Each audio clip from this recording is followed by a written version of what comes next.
আসসালামু আলাইকুম রহমতুল্লাহি ওয়া বারাকাতুহু। আলহামদুলিল্লাহ ওয়াহদা ওয়াসসালাতু ওয়াসসালামু আলা মান লা নাবিয়্যা বা'দা। কোরআনিক গ্রামার কোর্স এর আজকের ক্লাস হচ্ছে ক্লাস 12। আজকেও আমরা নতুন করে 5টি শব্দ শিখবো ইনশাআল্লাহ। সেই সাথে 5টি শব্দের উদাহরণ হিসাবে 5টি আয়াত এর অর্থ আমরা জানবো।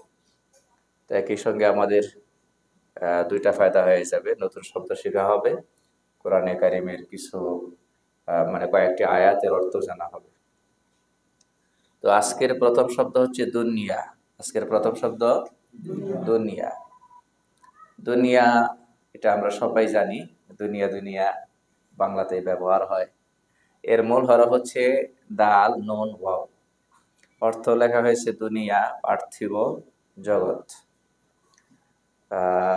আসলে দুনিয়ার মধ্যে মূলত দুইটা অর্থ আছে। এক হলো নিকটবর্তী, আর এক হচ্ছে নিচু।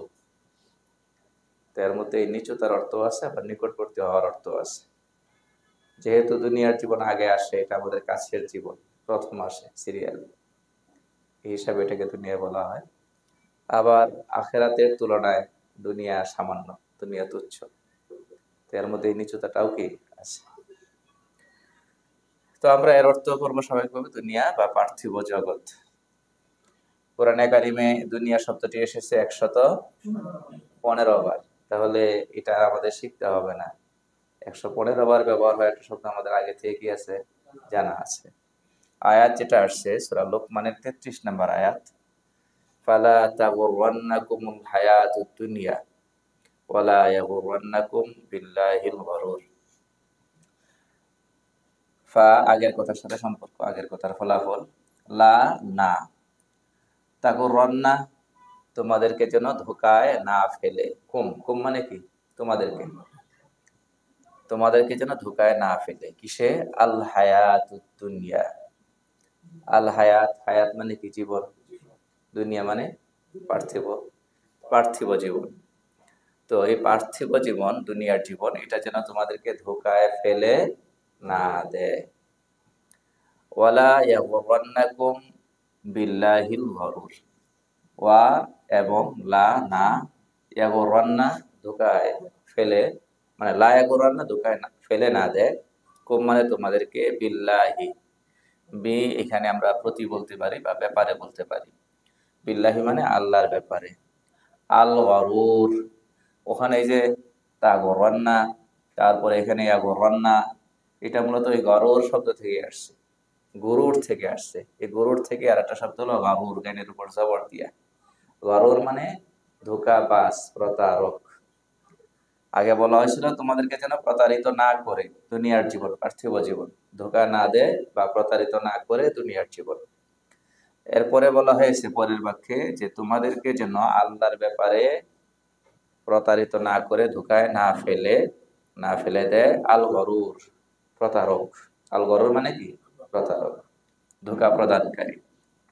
এখন এই আল গরুর দ্বারা কি উদ্দেশ্য? প্রতারক বলতে গেলে কাকে বোঝানো হয়েছে? দুনিয়ার ব্যাপারে যে প্রতারিত করে, ইমানদারকে প্রতারিত করে, শয়তান। সবচেয়ে বড় প্রতারককে, শয়তান।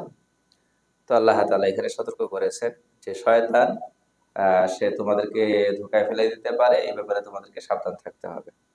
যত কথা শয়তানে বলে সেগুলো মানা যাবে না। শয়তানে কোনগুলো বলে? শরীয়তের খেলাফ যত কথা আছে সবগুলো কে বলে? শয়তানি। এরপরে আজকের দ্বিতীয় শব্দ, এর অনেকগুলো রূপ আছে, 4টা রূপে ব্যবহার হয় শব্দটি। এক হচ্ছে রু, এটা একটু খেয়াল করতে হবে না। রু, রাল ওয়াও জু, অথবা জা, জাল আলিফ জা, অথবা রি, জাল ইয়া রি, অথবা জাতু, জাল আলিফ এর পরে আবার এটা তা। একই অর্থ দেয়, একই শব্দ, মূলত এর রূপান্তর 4টা আছে। রু, রা, রি, রাতু। বলেন, রু, রা, রি, রাতু। সবগুলোর অর্থ এক, বিশিষ্ট, যুক্ত, ওয়ালা। বিশিষ্ট, যুক্ত, ওয়ালা। এর মানে এর সঙ্গে একটা কিছু থাকবে আর কি।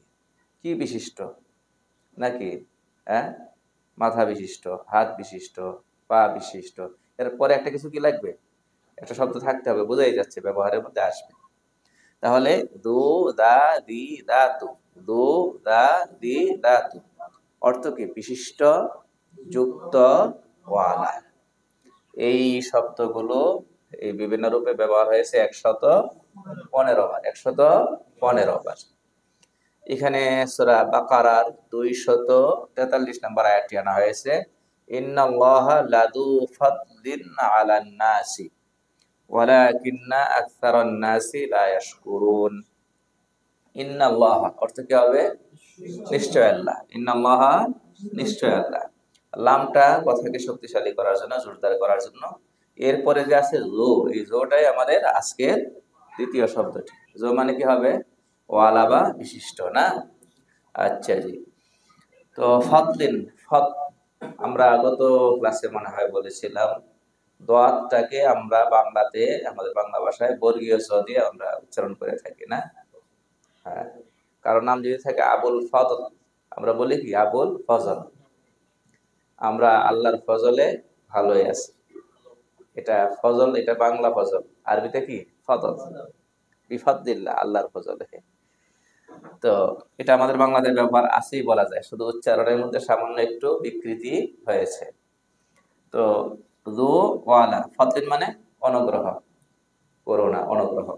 তো লাদু ফাদলিন অনুগ্রহ ওয়ালা, অনুগ্রহ ওয়ালাটাকে আর একটু সুন্দরভাবে বলা যায় অনুগ্রহশীল, অনুগ্রহশীল। আলান নাসি, আলা মানে উপর, আন্নাস মানে মানুষ। নিশ্চয় আল্লাহ অনুগ্রহশীল, আলান নাস মানুষের উপর। আল্লাহ তাআলা অনুগ্রহশীল মানুষের উপর, এর মধ্যে কোনো সন্দেহ আছে নাকি? আমরা যেগুলো মনে করি বিপদ, সেখানেও কি থাকে? অনুগ্রহ থাকে। বিপদের মধ্যেও কি থাকে? অনুগ্রহ থাকে। অনেক সময় দুনিয়ার জীবনে বোঝা যায়, অনেক সময় দুনিয়ার জীবনে বোঝা যায় না, পরবর্তীতে বুঝে আসবে ইনশাআল্লাহ।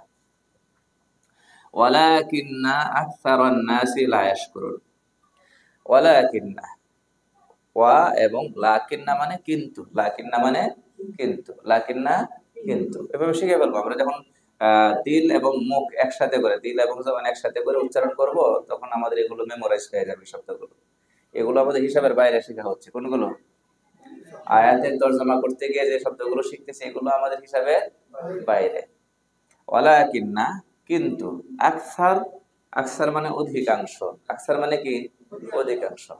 এটা আমাদের আলেমুল আমাদের কথাবার্তা বা বয়ান যখন শুনেন, দেখবেন অনেক সময় কি বলে, আকসার মানুষ এরকম। আকসার শব্দ না এসব ব্যবহার হয়, আমার মনে হয় বাংলা অভিধানে পাওয়া যেতে পারে। আকসার অধিকাংশ, আকসার আর নাসি কি বলেন, কি অর্থ হবে? মানুষের অধিকাংশ, মানে অধিকাংশ মানুষ। লা ইয়াশকুরুন এর অর্থ আপনারাই বলেন, শুকর আদায় করে না। অধিকাংশ মানুষ শুকর আদায় করে না। তাহলে সুখে দুঃখে সর্বাবস্থায় আল্লাহর অনুগ্রহ আছে না নেই? আমাদের কারোর সাথে আল্লাহ পাকের কোনো শত্রুতা আছে নাকি? তো আল্লাহ আমাদের কোনো ক্ষতি করে? তো আমার যে অসুখ হলো, আল্লাহ আমার ক্ষতি করেছেন নাকি? আপনার যে অসুখ হলো, আপনার সন্তানের অসুখ হলো, স্ত্রীর অসুখ সারছে না নাকি? অমুক উদ্দেশ্যটা এত চেষ্টা করে কি হচ্ছে না, পূরণ হচ্ছে না। তো এগুলোর মধ্যে কি আছে? আল্লাহর ফজল আছে না নাই? আছে। তাহলে এইখানে শুকর আদায় করতে হবে। এই জন্য রাসূল কারীম সাল্লাল্লাহু আলাইহি ওয়াসাল্লাম এই সুখে এবং দুঃখে উভয় অবস্থায় শুকরিয়া আদায় করার তরিকা শিখিয়েছেন। যখন সুখে আছি তখন তো আলহামদুলিল্লাহ, আর যখন একটু কষ্টে আছি তখনও নবীজি আলহামদুলিল্লাহ শিখিয়েছেন। তবে একটু কথা বাড়তি আছে এখানে, আলহামদুলিল্লাহি আলা কুল্লি হাল, আলহামদুলিল্লাহি আলা কুল্লি হাল, এটার অর্থ মানে আপনারা বুঝবেন। আলহামদুলিল্লাহি আলা, আলা মানে উপর, কুল্লি মানে সব বা সকল, হাল মানে অবস্থা। এই হালটা তো আমাদের বাংলা ব্যবহার হয় নাকি? কি হাল অবস্থা, মানে দুইটা একসাথে বলতেছে, কি হাল অবস্থা। হাল মানে তো কি অবস্থা নাকি? এটা সবাই বরাতের রাতের মতো আর কি, সবাই বরাতের রাত। তো সব মানে কি রাত, আবার বলতেছে কি রাত নাকি? এরকম কিছু কথাবার্তা থাকে। তো হাল অবস্থাটাও কি এরকম। তাহলে আলহামদুলিল্লাহ আলা কুল্লি হাল মানে সর্বাবস্থা, সর্বাবস্থার ভিতরে অবস্থা কিন্তু ওইটাও আছে। কোনটা? দুঃখটাও আছে। সুখের হালত, দুঃখের হালত, সর্বাবস্থা আমি কার প্রশংসা করি? আল্লাহর প্রশংসা করি। এটা ওই ইমানের জায়গা থেকে, বিশ্বাসের জায়গা থেকে। যে আল্লাহ তাআলা আমাকে যে বিপদ দিয়েছেন এর ভেতরে আমারই কল্যাণ আছে। হযরত হাকিমুল উম্মত আশরাফ আলী থানভী রাহমাতুল্লাহি আলাইহি বড় চমৎকার করে বুঝিয়েছেন যুক্তি দিয়ে। কারণ আল্লাহ যে কাজটা আমার সঙ্গে করেছেন, আমি বিপদে আছি, এখন এখানে ব্যাপারটা এরকম হইতে পারে আল্লাহর এই কাজটার মধ্যে আল্লাহর লাভ আছে, আমার লাভ নেই, এক এক সুরত। আর এক হলো আল্লাহর আংশিক লাভ, আমার আংশিক লাভ। আর এক সুরত হলো আল্লাহরও লাভ নাই, আমারও লাভ নাই। এর বাইরে আর একটা সুরত বাকি থাকে, সেটা হলো কেবল আমার লাভ। আবার বলছি, এর চারটা সুরতের বাইরে এখানে কোনো কি হয় না, সুরত হয় না, যে কোনো কাজের ক্ষেত্রে। তো আমি যদি আপনার সঙ্গে একটা কাজ করে থাকি, একটা মুআমালা করে থাকি, এখানে হয় আমার সম্পূর্ণ লাভ আমার, আপনার কোনো লাভ নেই, অথবা সম্পূর্ণ লাভ আপনার, আমার কোনো কি নেই, লাভ নেই, অথবা কি আংশিক আপনার লাভ অথবা আমার লাভ, আংশিক আপনার আংশিক আমার, 3 নাম্বার। অথবা এটা কোনো লাভই নেই, আমারও নাই আপনারও নেই। তো আল্লাহর ক্ষেত্রে এরকম, আল্লাহ আমার সঙ্গে যে আচরণ করেছেন এখানে হয় আল্লাহর লাভ, শুধু আল্লাহর লাভ, আমার কোনো লাভ নেই। তো এটা কি হইতে পারে? আল্লাহর লাভের জন্য আমার সঙ্গে কোনো আচরণ করবেন? আল্লাহ তো আল্লাহুস সামাদ, আল্লাহ অমুখাপেক্ষী, আমার এই বিপদ দিয়ে আল্লাহ লাভ করবেন নাউজুবিল্লাহ, আল্লাহ কিরকম ঠেকা পড়ছে নাকি? না। তাহলে এটা বাদ, ইসরত হইতে পারে না। এর পরের সুরত কি 50-50 বা পার্সেন্টেজের ব্যবধান, কিছু লাভ আল্লাহ, কিছু লাভ আমার। তো কিছু লাভও কি আল্লাহ, 1% লাভও আল্লাহ আমার এই বিপদ দিয়া, এটা কি হইতে পারে নাকি? তাহলে এটাও বাদ। তাহলে 3 নাম্বার আরেকটা আছে, কোনটা? লাভই নেই, আল্লাহরও লাভ নাই, আমারও লাভ নেই। তো এটা কি আল্লাহ কেন? এটা তো সাধারণ বিবেকবান মাখলুকেও করে না, পাগলে করে। লাভহীন কাজ কে করে? কারো লাভ নেই এরকম কাজ করে কে? পাগল। বিবেকবান মানুষও করে না। তো আল্লাহর ক্ষেত্রে তো কল্পনাই করা যায়। তাহলে 3টাই বাদ। তাহলে আর একটা বাকি আছে, আল্লাহর 1% লাভও নাই, একদম বেকারও না, 50-50 বা এরকম কিছু না, সম্পূর্ণ লাভ কার? আমার। এটাই বুঝতে হবে। তো এই জন্য আমার বিপদেও লাভ সম্পূর্ণ কার? আমার। এখন লাভ কি বুঝতে পেরেছেন নাকি? লাভের হিসাব করে আমরা যদি এইভাবে করে শুকর আদায় করি, সুখে দুঃখে সর্বাবস্থায় শুকর আদায় করি, তাহলে যে বেনিফিটটা আছে আছে যে কিয়ামত দিবসে আল্লাহ তাআলা কিছু বান্দাকে হিসাব ছাড়াই জান্নাতে পাঠিয়ে দেবে। এর মধ্যে বিভিন্ন শ্রেণী আছে, তার মধ্যে একটা শ্রেণী হলো যারা সুখে দুঃখে সর্বাবস্থায় আল্লাহর প্রশংসা করছে, যারা বিনা হিসাবে, হিসাবের বাইরে, হিসাবের আগেই জান্নাতে যাবে। তাদের মধ্যে একটা শ্রেণী কি, যারা সুখে দুঃখে সর্বাবস্থায় আল্লাহর প্রশংসা করছে। তো এই জন্য এটা আমাদের মধ্যেও চর্চা হওয়ার দরকার, আমাদের সন্তানদেরকে শেখানোর দরকার, স্ত্রী সন্তানকে শেখানোর দরকার। আমরা বলি কেমন আছি, আছি কোনো রকম চলতেছে, বেশি একটা ভালো না। তো এই সমস্ত কথাগুলো আমাদের মুখে কি করে না, ইমানদার হিসাবে যায় না, মানায় না। আলহামদুলিল্লাহ অনেক ভালো আছি, তো এটা শিখতে হবে। আমি মাঝে মধ্যে গল্প করি, ক্লাসের ভিতরে গল্প করা ঠিক হচ্ছে। আমার আমি যখন কুমিল্লায় থাকতাম, তখন একজন দোকানদার ছিল, পেঁয়াজও বিক্রি করতো, পেঁয়াজও, এই ছোলা বুট এগুলো বিক্রি করতো, তাও এর নিচে বসে, ওই তরকারির বাজার যেখানে আছে এর অপোজিটে একটু সামান্য জায়গা নিয়ে, বলা যায় খোলা আকাশের নিচে, উপরে একটু সামান্য টিন আছে, টিনের চাল আছে।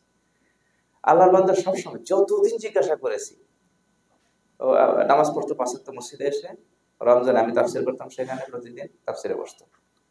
যতদিন জিজ্ঞাসা করতাম শাহজাহান ভাই কেমন আছেন, আল্লাহ অনেক ভালো লাগছে আলহামদুলিল্লাহ, একবার মুখে হাসি ফুটিয়ে বলতো আসলেই দেখতেছি লোকটা অনেক ভালো আছে, আল্লাহ তার আয় রোজগারের মধ্যে বরকত দিছে, বুঝছেন?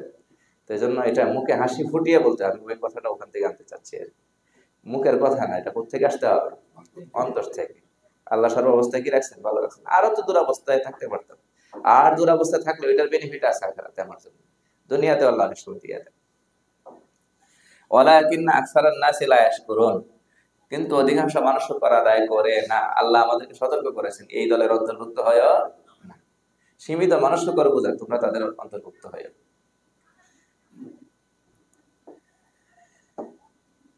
তারপরে হলো রহমাতুন, এটা আমাদের কষ্ট ছাড়া শিখা শব্দ। কোনটা? রহমাতুন। রহমাতুন মূল হরফ হচ্ছে রাহামিম, রহমত দয়া অনুগ্রহ। ইন্না রহমাতাল্লাহি করিবুম মিনাল মুহসিনিন, রহমত শব্দটা ব্যবহার হয়েছে কোরআনে কারিমে 114 বার। এখানে সূরা আরাফের 56 নম্বর আয়াতে না হয়েছে ইন্না রাহমাতাল্লাহি কারীবুন, নিশ্চয় আল্লাহর রহমত নিকটবর্তী, নিশ্চয় আল্লাহর রহমত নিকটবর্তী। কার নিকটবর্তী? মিন মানে থেকে, বা প্রতি বলতে পারি আমরা এখানে। আল মুহসিনিন, মুহসিনিন শেষে ওয়াও নুন ইয়ানুন থাকলে কি হয়? বহু বচন হয়। মাশাআল্লাহ, কোন শব্দের শেষে ওয়াও নুন ইয়ানুন থাকলে সাধারণত বহু বচন হয়। তাহলে মুহসিন এর বহু বচন হলো কি? মুহসিনিন। এখানে মুহসিনের অর্থ করা হয়েছে সৎকর্মশীল। কি? সৎকর্মশীল। শাব্দিক অর্থ দিয়া কোরআনের সব কথা বোঝানো যায় না, এখানে একটু ব্যাখ্যা থাকে। ইহসান থেকে আসছে হলো মুহসিন, ইহসান থেকে কি আসছে? মুহসিন। সৎকর্মশীল বললে হয় না, শুধু মানে একেবারে সুচারু এবং সুন্দরভাবে কর্ম সম্পাদনকে বলা হয় ইহসান, যে করে তাকে বলা হয় মুহসিন। এই প্রত্যেক কাজের ক্ষেত্রে ভিন্ন। যেমন নাকি রাসূল সাল্লাল্লাহু আলাইহি ওয়াসাল্লামকে জিজ্ঞাসা করা হয়েছিল, মাল ইহসান, ইহসানটা কি? জিবরাইল এসে জিজ্ঞাসা করেছিলেন, লম্বা হাদিস। তো নবীজি বলেছেন, আনতা আবুদাল্লাহা কাআন্নাকা তারাহু ফাইন লাম তাকুন তারাহু ফাইন্নাহু ইয়ারাকা। এমন ভাবে ইবাদত করো যেন তুমি আল্লাহকে দেখতে পাচ্ছ। যেন বাস্তবে তো দেখা কিনা সম্ভব না, তুমি যেন আল্লাহকে দেখে দেখে ইবাদত করতেছো। তো এখন চাকর যদি মনিবকে দেখে দেখে ইবাদত করে, কাজ করে, তাহলে কাজটা কতটা গুরুত্বের সাথে হবে? যে মনিব দাঁড়ায় আছে বারান্দায়, আমি কি করতেছি না করতেছি দেখতেছে, চাকরেও মাঝে মধ্যে তাকায় মনিবের দিকে, আবার কাজও করে, তো কাজটা কতটা গুরুত্বের সাথে হবে, ঠিক না? তো তুমি এমন ভাবে নামাজটা পড়ো যেন তুমি কাকে দেখতে পাচ্ছ। নামাজ বলে কথা না, যে কোনো ইবাদত, যেন তুমি আল্লাহকে দেখতে পাচ্ছ। বলে এমন ধারণা যদি করতে না পারো, তাহলে কমসে কম এতটুকু, ফা ইল্লাম তাকুন তারাহু ফা ইন্নাহু ইয়ারাকা, তুমি যদি দেখতে পাচ্ছ এমন চিন্তা করতে না পারো, তাহলে এইটুক বিশ্বাস অবশ্যই জাগিয়ে রাখো যে আল্লাহ তোমাকে দেখছেন, আল্লাহ তোমাকে দেখছেন। এটা তো আর মিস নেই। আমি যেখানে থাকি কে দেখছেন? আল্লাহ দেখছেন। আল্লাহ দেখার জন্য আলো অন্ধকারের প্রয়োজন আছে না? তো আল্লাহ দেখছেন, তাহলে কি হবে? ইবাদত সুন্দর হবে। ইবাদত কি হবে? রাসূল সাল্লাল্লাহু আলাইহি ওয়াসাল্লাম অন্য হাদিসে বলেছেন যে ইন্নাল্লাহা কাতাবাল ইহসানা ফি কুল্লি শাই, আল্লাহ তাআলা প্রত্যেক ক্ষেত্রে ইহসানকে ফরজ করে দিয়েছেন। ইহসান মানে, এরপরে আল্লাহ রাসূল দুইটা দৃষ্টান্ত দিলেন, ফাইজা যাবাহতু ফা আহসিনু যিবাহা, কোন হালাল প্রাণী জবাই করো খাওয়ার জন্য, ও সেখানেও সুন্দরভাবে জবাই করবা। তো সেখানে একটা কি আছে? ইহসান আছে। ভূতা চাকু দিয়ে যদি জবাই করা হয়, ভূতা ছুরি দিয়ে যদি গরু জবাই করা হয়, তাহলে ইহসান পরিপন্থী হবে, কারণ অতিরিক্ত কষ্ট পাচ্ছে। আগে অযথা বেঁধে রেখে, পাশ চাপা দিয়ে রেখে জন্তুকে কষ্ট দেওয়া, এটা ইহসান পরিপন্থী। তো ওই জন্তু তুমি জবাই করবা, সেখানেও ইহসান আছে। একটা মানুষকে রাষ্ট্র মৃত্যুদণ্ড দেবে, সেখানেও কি আছে? ইহসান আছে। ওটা হাদিসে বলা হয়েছে। তো এখানে বুঝিয়ে দেওয়া হয়েছে সব ব্যাপারে ইহসান, সব ব্যাপারে কি? ইহসান। এখন মানুষের সঙ্গে আচরণের ক্ষেত্রে, স্ত্রী সন্তানের সঙ্গে আচরণের ক্ষেত্রে, আব্বা আম্মার সঙ্গে আচরণের ক্ষেত্রে, আব্বা আম্মার ক্ষেত্রে কি বলছে? ওয়াবিল ওয়ালিদাইনি ইহসানা, আব্বা আম্মার সঙ্গে খেদমত করো বলেনি, আরো উচ্চাঙ্গের শব্দ ব্যবহার করা হয়েছে। আব্বা আম্মার সঙ্গে কি করো? ইহসান করো। তাহলে বুঝতেই পারছি, তো এই ইহসান আপনার আমার ভেতরে যদি জীবনের সব ক্ষেত্রে এসে যায়, ইবাদত থেকে শুরু করে আচরণ পর্যন্ত সব জায়গায় যদি এসে যায়, তাহলে আমি মুহসিন। আর তখনই আল্লাহর রহমত, আল্লাহর বিশেষ রহমত, খাস রহমত আমাদের সাথী হয়ে যাবে ইনশাআল্লাহ। এমনি আল্লাহর রহমতের আশা করি আমরা। এই আশা শুধু আশা, পূরণ হতেও পারে নাও হতে পারে, আল্লাহর ওয়াদা নেই। আল্লাহর কি নাই? ওয়াদা নেই। একজন মানুষ পাপের ভেতরে ডোবা আছে, ইবাদত বন্দেগীর ধারে কাছে নেই, সেও আল্লাহর রহমতের আশা করে। আশা করাটা ভুল না, আশা করাটা কি আছে? ঠিক আছে। কিন্তু তার সঙ্গে আল্লাহর কোনো কি নাই? ওয়াদা নাই। দয়া করতেও পারে, নাও করতে পারে, কিন্তু যে এই গুণ অর্জন করবে, তার প্রতি আল্লাহ কি আছে? ওয়াদা আছে। তার প্রতি আল্লাহ দয়ার আচরণ অবশ্যই কি করবে। তারপরে আজকের 4 নাম্বার শব্দ হলো আজরুন। কি? আজরুন। আজরুন, এটার মূল হরফ তো দেখাই যাচ্ছে, এই যে হামজা জিম রা, এর অর্থ হচ্ছে প্রতিদান। কি? প্রতিদান, কর্মফল। প্রতিদান, কর্মফল, বদলা আর কি।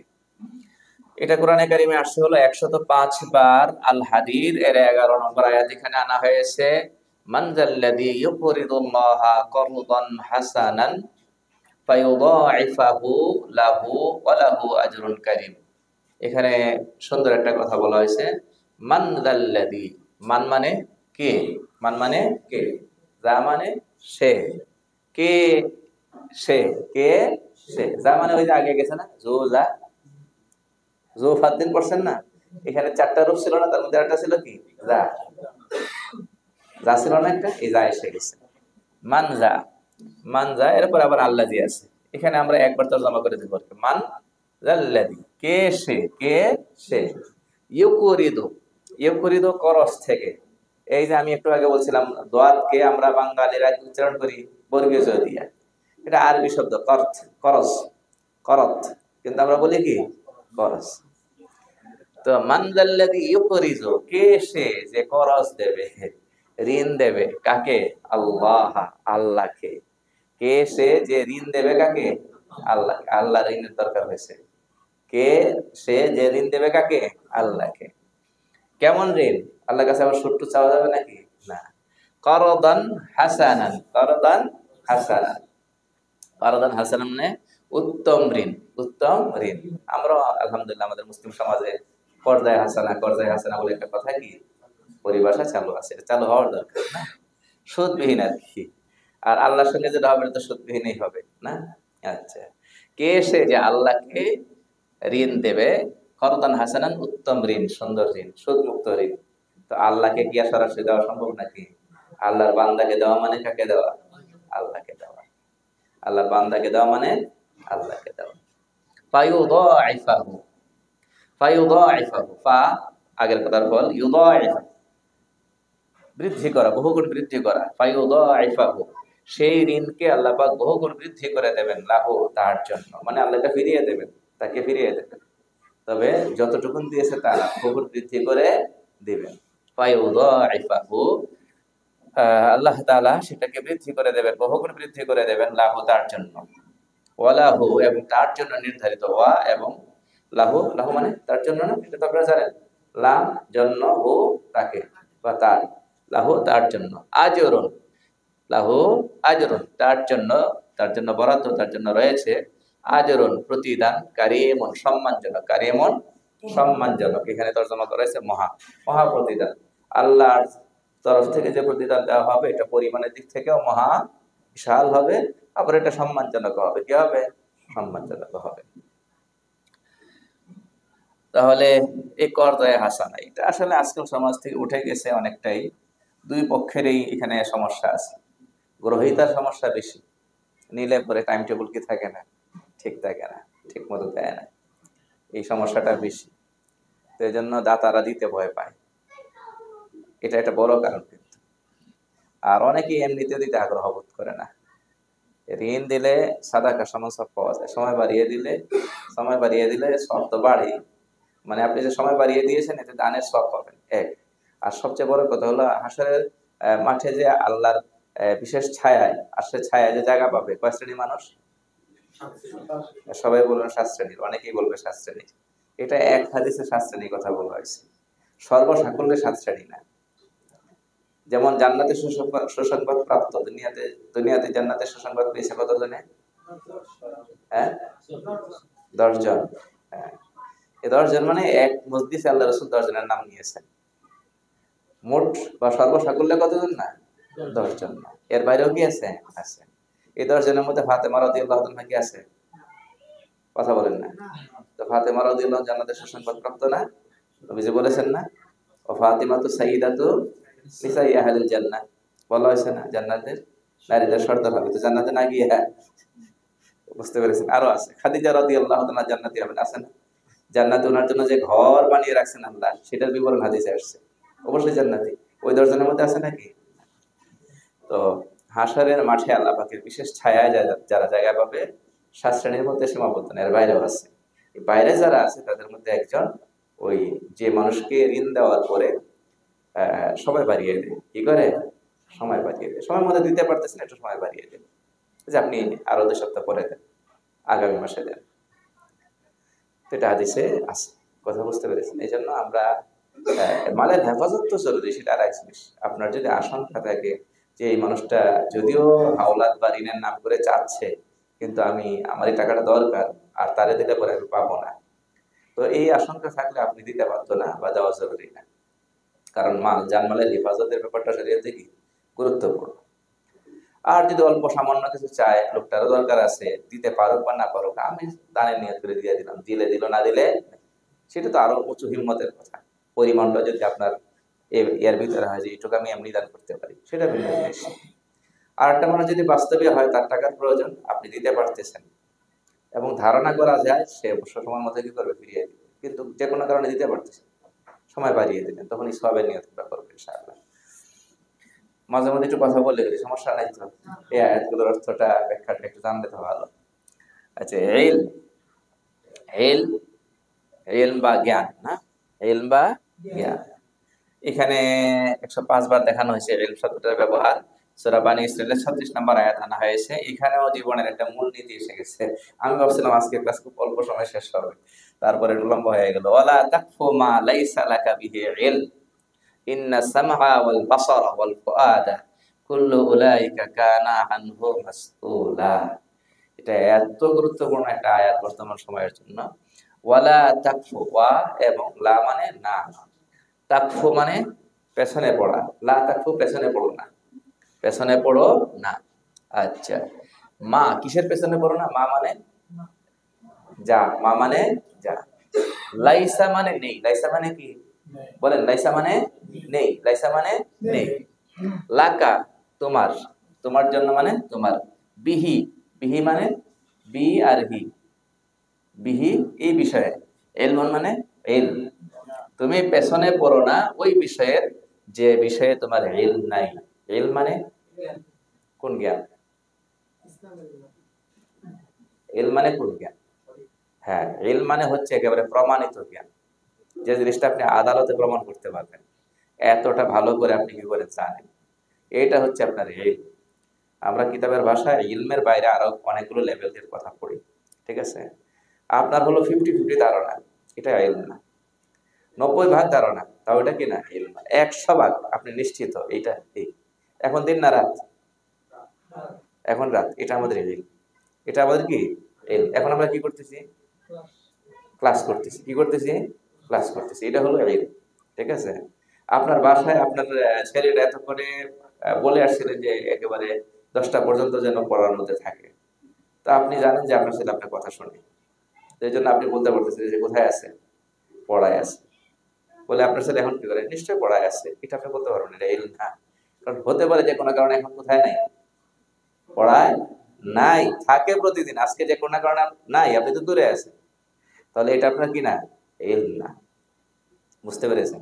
তাহলে ইলম মানে যেটা আপনি নিশ্চিত জানেন, নিশ্চিত জানেন, প্রমাণ করতে পারেন, সেটা ইলম বলা হয়। তো আল্লাহ কোরআনে বলছেন যে বিষয়ে তোমার ইলম নাই, মানে নিশ্চিত রূপে জানা নাই, সেটার পেছনে পড়ো না, মানে সেটা বলতে যেও না, সেটা বলতে যেও না, ঠিক আছে? এখন আমরা কি অমুকে বলে এই করছে, অমুকে বলে, তো অমুকে বলে এই বলে দিয়ে যেটা বলতেছি, এটা কি আমার নিশ্চিত ইলম আছে নাকি? এ ব্যাপারে আল্লাহ রাসূল সাল্লাল্লাহু আলাইহি ওয়াসাল্লাম হাদিসে বলছেন, কাফা বিল মারই কাযিবান আইয়ুহাদ্দিসা বিকুল্লি মা সামিআ। একজন ব্যক্তি মিথ্যুক হওয়ার জন্য এতটুকুনই যথেষ্ট, যা শোনে তাই বলে বেড়ায়, যা শোনে তাই বলে বেড়ায়, সে মিথ্যুক হওয়ার জন্য আর কিছু লাগবে না, সে মিথ্যুক। এখন বুঝতে পেরেছেন তো? এই কথাগুলো যদি, এই মূলনীতিগুলো যদি আমাদের জীবনে থাকতো, তাহলে এই যে অসত্য কথাগুলো ছড়িয়ে যায়, এটা কি হইতো? গুজব তো পরের কথা, ঠিক আছে? তো আমরা এই কোরআনের মূলনীতিটা মানি না। যে বিষয়ে নিশ্চিত জানি না সেই বিষয়ে মুখ খুলি, সেই বিষয়ে বলি, চালাইয়া দিই। এখন এটা লেখার মাধ্যমে হোক, বলার মাধ্যমে হোক, ফেসবুকের পোস্টের মাধ্যমে হোক, একই কথা। আপনি যেটা নিশ্চিত হলো জানেন না, সেটা আপনি কি করতে পারবেন না, বলতে পারবেন না, ওখানে শেয়ার দিতে পারবেন না। ভয়ের ব্যাপার। ইন্না সামাহা ওয়াল বাসারা ওয়াল ফুআদা, ইন্না মানে নিশ্চয়, ইন্না মানে নিশ্চয়, আসামাহা মানে শ্রবণ, শ্রবণেন্দ্রিয়, এখানে কান উদ্দেশ্য। ইন্না সামআ কান, ওয়াল বাসারা চক্ষু, বাসার মানে চক্ষু, ওয়াল ফুআদ, ফুআদ মানে হচ্ছে অন্তর, ফুআদ মানে অন্তর। নিশ্চয় কান, চক্ষু এবং অন্তর। কুল্লু উলাইকা, কুল্লু মানে সবকটি, উলাইকা মানে এগুলো, এসব, এগুলো, এগুলো সবকটি। কানা, এখানে কানার কোনো অর্থ করতে হবে না। আনহু মানে তার বিষয়ে, আনহু মানে আন মানে থেকে, হু মানে তার, তার বিষয়ে মাসউলান, মাসউলান মানে সোয়াল থেকে, জিজ্ঞাসিত, জিজ্ঞাসিত। কানা মানে বলেন হবে, কুল্লু উলাইকা এর প্রত্যেকটি কানা হবে, আনহু তার বিষয়ে মাসউলা জিজ্ঞাসিত। চক্ষুকে চক্ষুর বিষয়ে জিজ্ঞাসা করা হবে যে তুমি কোথায় কোথায় ব্যবহার হয়েছো, কানকে কানের ব্যাপারে জিজ্ঞাসা করা হবে তুমি কোথায় কোথায় ব্যবহার হয়েছো, অন্তরকে অন্তরের ব্যাপারে জিজ্ঞাসা করা হবে কোথায় কোথায় তোমাকে ব্যবহার করা হয়েছে। যে বিষয়ে তোমার নিশ্চিত জ্ঞান নেই তার পেছনে পড়ো না, নিশ্চয় কান চক্ষু ও অন্তর এদের প্রত্যেকটি সম্পর্কে জিজ্ঞাসা করা হবে, এরা জিজ্ঞাসিত হবে। তাহলে আমার কান কোথায় কোথায় ব্যবহার হয়েছে, কানকে জিজ্ঞাসা করে আল্লাহ পাক সাক্ষ্য নেবেন, চক্ষুকে জিজ্ঞাসা করে। তো এই জন্য এইগুলো জীবনের মূলনীতি। তো মানলে পরে আমাদের উপকার, না মানলে আমাদের ক্ষতি। তো আজকে আমরা কয়টা শব্দ শিখলাম? পাঁচটা। পাঁচটার মধ্যে কয়েকটা শব্দ আমাদের আগে থেকে কি ছিল, জানা ছিল। বাকি আয়াত, এই শব্দগুলো সংশ্লিষ্ট যে আয়াতগুলো আসছে এই আয়াতগুলোতে আমরা আবার অনেক কথা শব্দ শিখেছি।